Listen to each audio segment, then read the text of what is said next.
Hello friends, ये atomic physics का 5th lecture है और इस लेक्चर में हम लोग पढ़ने जा रहे हैं हाइड्रोजन स्पेक्ट्रम और रिट्ज कॉम्बिनेशन प्रिंसिपल। इससे पिछले लेक्चर में मैंने हाइड्रोजन स्पेक्ट्रम के बारे में आपको बताया था, लेकिन इसमें आपको थोड़ा डिटेल में समझाएंगे। जो हाइड्रोजन में स्पेक्ट्रल लाइंस मिली थी, जो डिफरेंट डिफरेंट स्पेक्ट्रल लाइंस मिली थी, उनके बारे में हम अच्छे से डिस्कस करेंगे और बाद में रिट्ज ने क्या प्रिंसिपल दिया था इसके बारे में भी हम डिस्कस करेंगे। देखिए फ्रेंड्स, हमने पिछले लेक्चर में भी फाइंड आउट किया था कि जो इलेक्ट्रॉन की किसी भी ऑर्बिट में जो एनर्जी होती है E इज इक्वल टू होती है -kr/h(c)/n²। जिस भी ऑर्बिट में इलेक्ट्रॉन होगा उस ऑर्बिट का नंबर यहाँ पे रखना है। R रिडबर्ग कांस्टेंट है, H प्लैंक कांस्टेंट है, C वेलोसिटी ऑफ लाइट है। इसकी हेल्प से आप निकाल सकते हो कि किसी भी ऑर्बिट में इलेक्ट्रॉन की एनर्जी कितनी होगी। यहाँ पे हम हाइड्रोजन का स्पेक्ट्रम पढ़ रहे हैं, इसलिए जेड की वैल्यू इसमें अपेयर नहीं हुई है। ओके, तो यहाँ पे आपने देखिए ये जो RH को अगर आप कैलकुलेट करें तो ये -6 इलेक्ट्रॉन वोल्ट अपॉन n²। अगर आपका सेकंड ऑर्बिट है तो 4 से डिवाइड हो जाएगा। जैसे जैसे आप डिफरेंट डिफरेंट ऑर्बिट में आगे बढ़ते चले जाते हैं तो एनर्जी कम होती चली जाती है, ज़्यादा पॉजिटिव होती चली जाती है और n is equal to infinity के लिए E की वैल्यू 0 हो जाती है। ठीक है, ये वाला फॉर्मूला आप पिछले लेक्चर में पढ़ भी चुके हैं ड्राइव करने के लिए।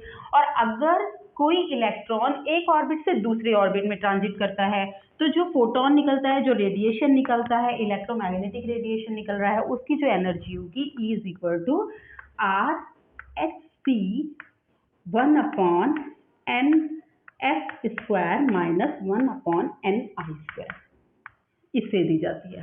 ठीक है, यहाँ माइनस का साइन ये रिप्रेजेंट करता है कि इलेक्ट्रॉन ऑर्बिट के साथ बाउंड है। ठीक है, यानी इतनी ही पॉजिटिव एनर्जी आपको सप्लाई करनी पड़ेगी इलेक्ट्रॉन को ऑर्बिट से निकालने के लिए, यानी एटम से निकालने के लिए या एटम को आयोनाइज करने के लिए। ठीक है, तो ये इतनी मिनिमम एनर्जी आपको सप्लाई करनी पड़ेगी। और फ्रेंड्स, एक चीज होती है एक्साइटेशन एनर्जी और एक चीज होती है ionisation energy. The minimum energy required, minimum word इसमें ध्यान रखना है, क्योंकि आप एक्साइटेशन तो कितने से भी कर सकते हो। ठीक है ना, फर्स्ट ऑर्बिट से 8th ऑर्बिट में ले गए, 7th ऑर्बिट में ले जाओ, 6th ऑर्बिट में ले जाओ, लेकिन हमें मेन चीज है कि मिनिमम कितनी एनर्जी चाहिए इलेक्ट्रॉन को एक्साइट करने के लिए, वो उसकी एक्साइटेशन एनर्जी होती है।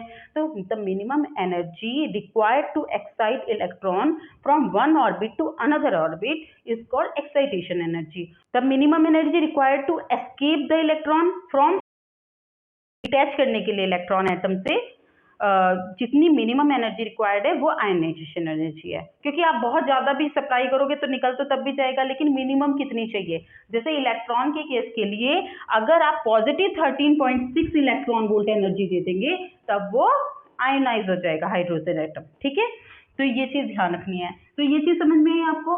हमें पढ़नी है डिफरेंट डिफरेंट स्पेक्ट्रल सीरीज। तो सबसे पहले ध्यान रखना है आपको कि बामर साइंटिस्ट ने विजिबल रीजन में हाइड्रोजन स्पेक्ट्रम में कुछ स्पेक्ट्रल लाइंस को दिखाया। तो मेरे यहाँ पे बना रही हूँ ये ग्राफ, तो मैंने शो भी किया है आपको। इस ग्राफ से आपको दिखाई दे रहा है कि एक लाइन दिखाई दे रही है रेड। ठीक है, ये पहली H अल्फा लाइन है। ठीक है, जो सेकेंड ऑर्बिट में, पहली बात ध्यान रखना है कि हाइड्रोजन एटम में जो बामर लाइन मिलती है वो किस ऑर्बिट से किसकी ट्रांजिशन से मिलती है। ये न्यूक्लियस है, फर्स्ट ऑर्बिट जिसमें इलेक्ट्रॉन रहता ही है ओरिजिनली स्टेट में, लेकिन ये परमिटेड ऑर्बिट है, second orbit, third orbit and so on. जैसे जैसे आप दूर चले जाते हैं तो ये ऑर्बिट पास आती चली जाती है, ये चीज ध्यान रखनी है।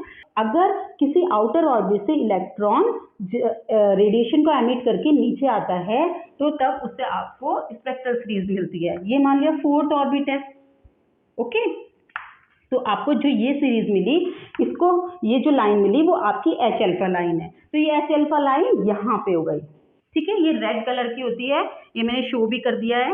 अब इसके बाद अगर ये तो फर्स्ट है, ये सेकंड है, ये थर्ड है, ये फोर्थ है। अगर 4th ऑर्बिट से इलेक्ट्रॉन जंप करके सेकंड ऑर्बिट में आता है तो आपको कौन सी लाइन मिलती है, H बीटा लाइन। तो ये स्काई ब्लू कलर की जो लाइन है वो H बीटा लाइन है।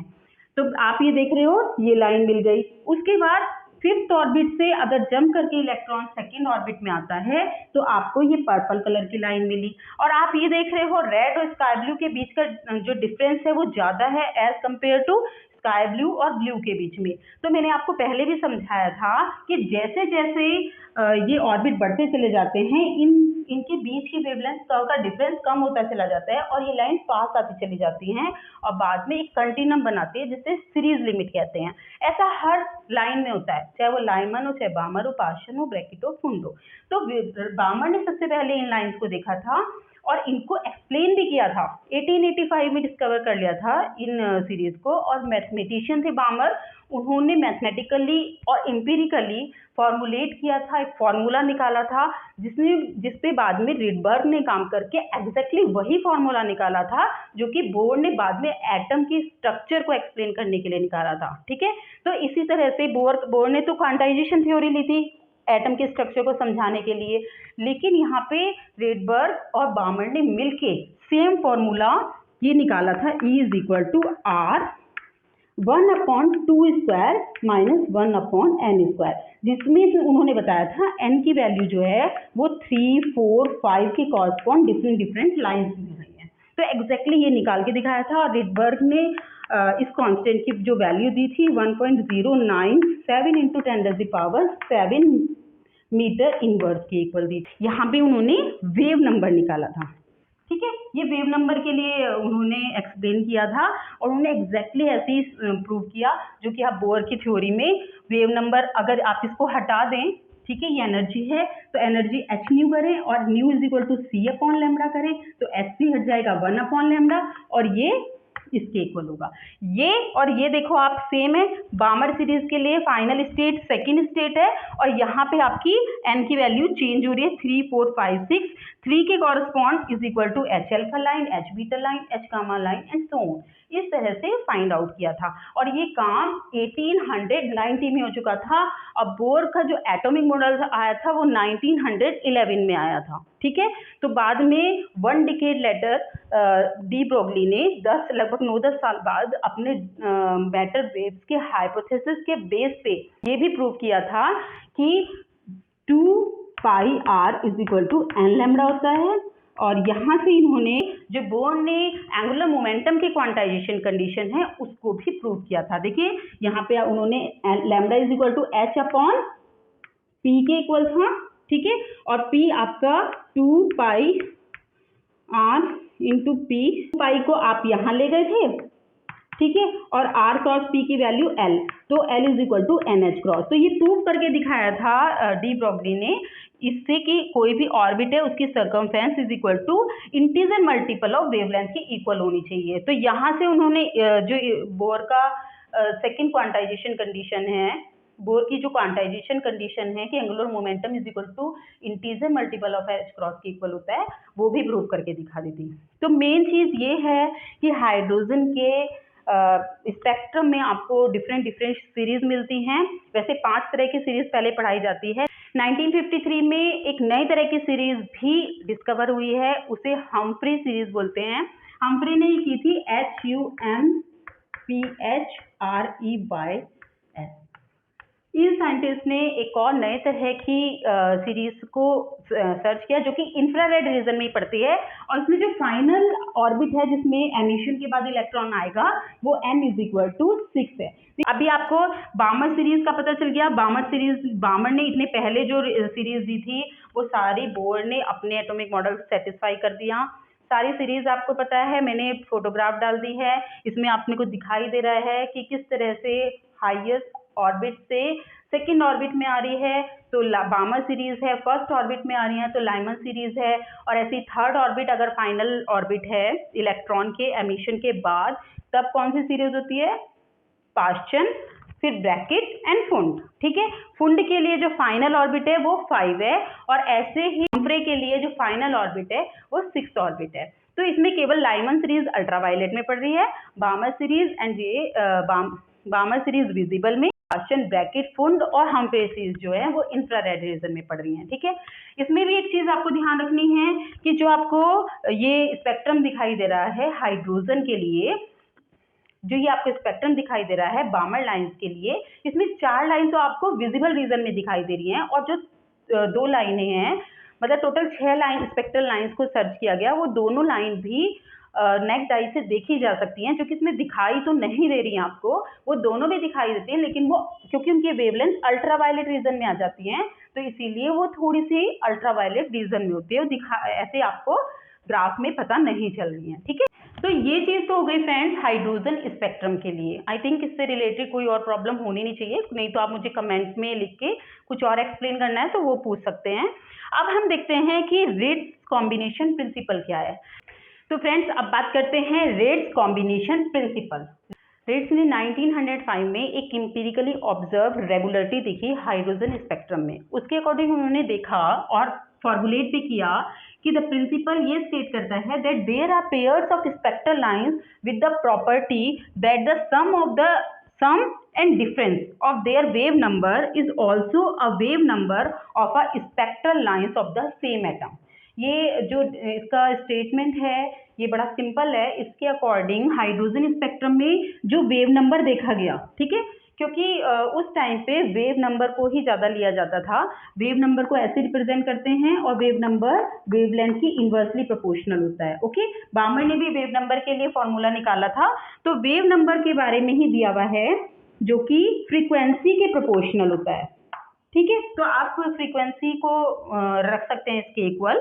तो उन्होंने देखा जो ओरिजिनली स्टेटेड है उसके हिसाब से चलते हैं हम कि wave number of two spectral line, जैसे मान लो μ1 देखी उन्होंने और दूसरी μ2 वेव नंबर देखा, तो उन दोनों का अगर सम किया तो जो वैल्यू निकल के आई μ3 वो भी एटम की स्पेक्ट्रम में इस वेव नंबर का भी स्पेक्ट्रल लाइंस प्रेजेंट थी, यानी उसी एटम के सेम एटम के स्पेक्ट्रा में इस वेव नंबर की जो कि combination of two spectral lines हैं उसकी स्पेक्ट्रल लाइन प्रेजेंट थी।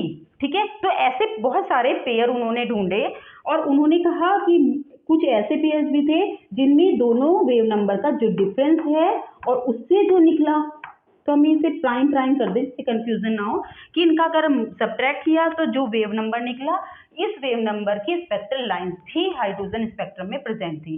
बाद में उन्होंने बहुत सारे एटम में देखा कि उनकी स्पेक्ट्रल लाइंस में भी ये वाला लॉ फॉलो होता है। अब मेन चीज ये तो इसका हो गया स्टेटमेंट रेट्स कॉम्बिनेशन का। बोर ने जब अपनी थ्योरी 1911 में एटम स्ट्रक्चर के लिए दी थी तो उन्होंने भी अपनी थ्योरी से जब दिखाया तो सेम एग्जैक्ट यही वैल्यू निकली है। वो हम बोर की थ्योरी से देखते हैं, इसको हटा देते हैं फ्रेंड्स। देखिए, अकॉर्डिंग टू बोर की जो डिफरेंट ऑर्बिट होती हैं, ठीक है, अब हम मान लीजिए N M R P, N M P तीन ऑर्बिट हैं, तो हमने एनर्जी लेवल डायग्राम बना लिए। तो कोई ट्रांजिशन अगर मान लिया एन से एम में हो रहा है, फिर एम से पी में हो रहा है, तो फाइनली एन से पी में जो ट्रांजिशन होगा वो इन दोनों के सम के इक्वल होगा। जो मतलब जो वेव नंबर निकलेगा वो इन दोनों वेव नंबर के सम के इक्वल निकलेगा। तो इसको हम ऐसे भी कर सकते हैं, तो आप ई के टर्म्स में लिख दीजिए, E is equal to H nu होता है, इसमें न्यू आ रहा है और nu wave number proportional to nu है। तो अगर आप इसे भी डायरेक्ट लेना चाहें तो ऐसे भी ले सकते हैं। एच न्यू, अगर कोई ट्रांजिशन एन से एम में हो रहा है तो एच न्यू, एन से एम में हो रहा है तो एम एन मिलेगी। ठीक है, ये ध्यान रखना है, यहाँ पे रिवर्स होता है एन से एम में, और ये आपका आ जाएगा E of N minus E M. यहाँ मैंने रिवर्स करके लिखा है, ध्यान रखना है। ये जो आपको मिलेगा एन से एम में ट्रांजिशन से मिलेगा E N minus E M. ये इक्वेशन नंबर फर्स्ट है। एक आपको फोटोन मिलेगा एच न्यू अगर एम से पी में हो रहा है, तो क्या हो जाएगा P M is equal to E M minus E P. ये सेकेंड है। अगर इन दोनों का सम करेंगे तो आपको जो एनर्जी मिलेगी वो कौन सी मिलेगी, एन से पी वाली। तो इसे लिखेंगे E P N is equal to क्या हो जाएगी E N minus E M plus E M minus E P. देखिए E N minus E P. तो इस इक्वेशन से आपको क्लियर है कि अगर दो वेव नंबर का सम करा आपने या दो फ्रीक्वेंसी का सम करा, ये आपको दो लाइंस मिल रही हैं, इसके ट्रांजिशन से एक स्पेक्ट्रल लाइन ये मिल रही है, इसके ट्रांजिशन से ये मिल रही है, तो एक स्पेक्ट्रल लाइन ये भी हो सकती है जो यहाँ से यहाँ इन दोनों का सम करके मिलेगी आपको। ठीक है, क्लियर है। अगर अब दूसरा स्टेटमेंट है डिफरेंस के इक्वल, तो आप ये मान लीजिए, इसको हम हटा देते हैं। आपके पास 3 लेवल हैं, ठीक है, N R M। थोड़ा सा डिफरेंट कर देते हैं। एक ट्रांजिशन हुआ यहां से यहां, एक ट्रांजिशन यहां से यहां। तो अब देखिए, अगर कोई ट्रांजिशन N से M में हुआ तो आपको मिलेगा न्यू MN, जो कि अभी हमने निकाला ही था, वो हो जाएगी आपका न्यू, H से मल्टीप्लाई कर दीजिए तो एनर्जी के इक्वल हो जाएगा, H इज इक्वल, H से मल्टीप्लाई कर देंगे, इसे हटा देते हैं, तो E M minus E M, ये इक्वेशन नंबर फर्स्ट हो गई। और एक ट्रांजिशन आपका N से M में अगर हो, ठीक है, और एक ट्रांजिशन आपका N से R में हुआ, तो आपने कहा H nu RN is equal to EN minus ER, ये क्वेश्चन नंबर सेकंड है। इन दोनों का डिफरेंस अगर देखें तो आपको क्या मिलेगा डिफरेंस करने पे, तो आप इन दोनों का डिफरेंस देख लीजिए। अगर आपने सब्ट्रैक्ट किया तो EN minus EM minus EN plus EM ER, ठीक है, तो इससे ये कट जाएगा, तो हमारे पास बचेगा ER माइनस EM। तो ये क्या होगा फ्रेंड्स, ये एनर्जी होगी या ये फ्रीक्वेंसी होगी किसकी, RM है, तो हम क्या करते हैं, बाद वाला पहले लिखते हैं, तो MR। तो आपको एक ऐसी वेव नंबर का या ऐसी फ्रीक्वेंसी का फोटोन मिलेगा जिसमें ट्रांजिशन कहाँ से कहाँ होगा, R से M में होगा, तो ये वाली आपको स्पेक्ट्रल लाइन मिलेगी। ट्रांजिशन ये था, ये दोनों सेलेक्ट करिए आपने, इन दोनों के वेव नंबर का डिफरेंस किया तो आपको मिली ये वाले ट्रांजिशन की लाइन। तो इस तरह की रेगुलरिटी रीड्स ने देखी थी एम्पिरिकली, और बोर ने अपने फॉर्मूला से इसको प्रूव भी किया। हालांकि अब इस कॉम्बिनेशन को बहुत ज़्यादा यूज़ नहीं किया जाता है, लेकिन फिर भी ये सिलेबस में है, तो आपको ध्यान रखना है ये क्या रेगुलरिटी है, और ये काफ़ी बोर के एक्सप्लेनेशन से बहुत पहले दी जा चुकी थी, और ये बिल्कुल बोर के मॉडल में भी परफेक्ट बैठती है। ठीक है फ्रेंड्स, नेक्स्ट लेक्चर में हम लोग कॉरस्पॉन्डेंस प्रिंसिपल पढ़ेंगे बोर का। इस लेक्चर में इतना ही रखते हैं। Thank you.